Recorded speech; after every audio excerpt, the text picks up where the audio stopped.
আল্লাহ রসুল বলেছেন যখন খুতবা দিতেন, কি দিতেন বলেন তো? আল্লাহ রসুল যদি আজকে বেঁচে থাকতেন তাহলে আল্লাহ রসুল এই মেম্বারে পরে থাকতেন না? আরও জোরে বলেন, থাকতেন না?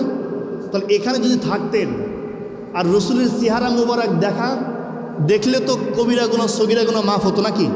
আরও জোরে বলেন, হতো। আর এখন আল্লাহ রসুল নেই, কিন্তু এখন কারা আছে বলেন তো?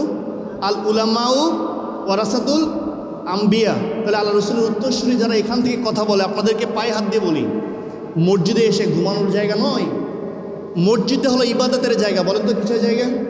আরও জোরে বলেন।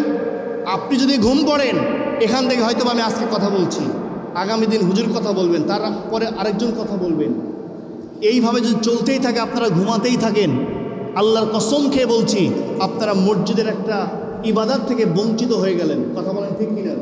আর এই ইবাদত থেকে যদি বঞ্চিত হয়ে যান, আল্লাহ নারাজ হয়ে যাবেন। কথা বলেন ঠিক কিনা? আর আল্লাহ যদি নারাজ হয়ে যায়, নামাজের আগেই যদি আল্লাহ এবং আল্লাহ রসুল যদি আপনাদেরকে লানত ঘোষণা করে, সারা জীবন মসজিদে কবর থেকে কোনো লাভ আছে? বলেন আছে? লাভ আছে? কোনোই লাভ নাই। সারাদিন মাঠে গঞ্জে গ্রামে কাজে আমরা থাকি, কিন্তু এটা হলো শান্তির জায়গা, ইবাদতের জায়গা। এখানে বসলে ইবাদতের জন্য সব তিনি দেন। বলেন তিনি কি? তাহলে এখানে এসে আমরা ঘুম পড়বো না। মর্জিন সাহেব, ইমাম সাহেব যে কথাগুলো বলে, এটা হলো আমাদের নসিহা। জীবনের কালো অধ্যায়কে দূর করে দিয়ে আলোর অধ্যায়কে আমরা এখান থেকে নিয়ে যাওয়ার জন্যই তো মসজিদ আসে। কথা বলেন ঠিক কিনা? জুম্মা মানেই তো একত্রিত।